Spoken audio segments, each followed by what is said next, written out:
Barka da zuwa wannan YouTube channel ɗin ta mai albarka mai suna Hausa Talent.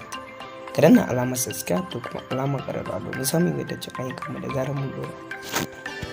Fitacciyar waƙa ta a shekarar 2022 wacce zan saki wannan album din ta yadda wannan mawaƙi ya zo muku da wata fitacciyar waƙa wacce zai sake ta a shekarar 2021 wata kan sabuwar shekara da tsarin mun shige ta. Tabbas za mu dandana muku zumar wannan waƙa a cikin wannan tata mai barka mai suna Hausa Talent. Amma dan waƙa ba mu dandana ma wannan zumar waƙa muna roƙon ka da alfama idan wannan shine farkon kasancewa da kai a cikin wannan YouTube channel din ta mai barka mai suna Hausa Talent. Za ka iya danna mana alamar nan ta subscribe da alamar ƙararrawa da kuma alamar like domin takan za ka dinga ba mu damar da za mu gane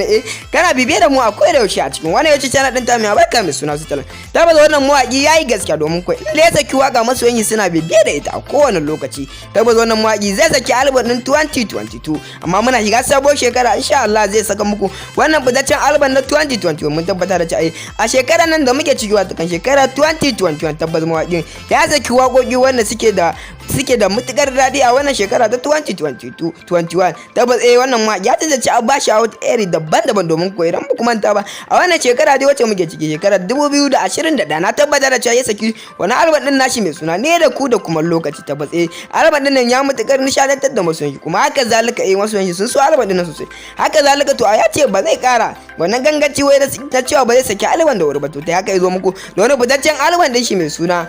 girma na tabbata da cewa za ku so wannan waka tashi wacce zai sake ta a wannan shekara ta 2022 da zaran mun shiga ta da dan waka ba musamman wannan fitaccen waka muna roƙon ka albarma idan wannan shine farkon ziyartar ka wannan ci channel din ta mai albarka mai suna Hausa Talent zaka yi mana share din wannan bidiyo a tukan zuwa group ɗinka na WhatsApp da kuma group ɗinka na domin ta hakan zaka ba mu damar da zamu gane kana bibiye da mu ka danna alamar nan ta subscribe da alamar nan da alamar kararrawa domin ta hakan zaka ringa samun gadacin ayyukan mu iri daban-daban da zaran mun saka a wannan ci channel din ta mai barka mai suna Hausa Talent. Don ba tare da bata lokaci ba kuma ba tare da mun ja muku bidiyon mu ba bara mu sama wannan fitacce waka tashi a cikin wannan channel din ta mai barka mai suna Hausa Talent. Wata alama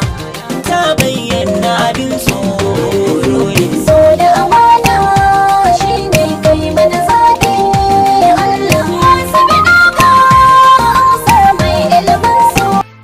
Tabbas na tabbata da cewa ka saurari wannan waka kuma tabbas kai ma kana kokonto a kanta za ta iya zama ɗaya daga cikin wakokin shi da ta bi kowace daɗi a wannan shekara wacce za mu ce muku za mu shigo ta 2022 in Allah na tabbata da cewa wannan fitaccen mawaki tabbas ina kokari sosai wajen fitar da manya-manyan wakoki da yake iri daban-daban musamman ma a wannan lokaci mawakin ya ce ba za a bashi a baya saboda me wannan mawaki ya daɗe ina zamani kuma har yanzu ana jin wannan fitaccen mawaki wannan aka sani wata da nura dan uwa dai na tabbata da cewa idan ka kasance ɗaya daga cikin fannin za ka yi mana comment na jin daɗi akan wannan fitaccen mawaƙi wannan aka sani wata kan da nura inuwa kakan za ka tabbatar mana da cewa wannan mawaƙi kana shi kuma kana sauraron shi a kowane lokaci dan uwa ba tare da bata lokaci ba kusa anan muka zo karshen wannan bidiyo amma kafin mu karkare wannan bidiyo muna roƙon ku da alfarma idan wannan shine farkon kasancewa da kai a wannan YouTube channel din ta mai albarka mai suna Hausa Talent za ka yi mana share din wannan bidiyo wata kan zuwa group ɗinka na WhatsApp da kuma group ɗinka na Facebook mun gode sosai da ziyartar mu da kuka yi a cikin wannan YouTube channel din ta mai albarka mai suna Hausa Talent mun ƙara kasancewa da ku a wani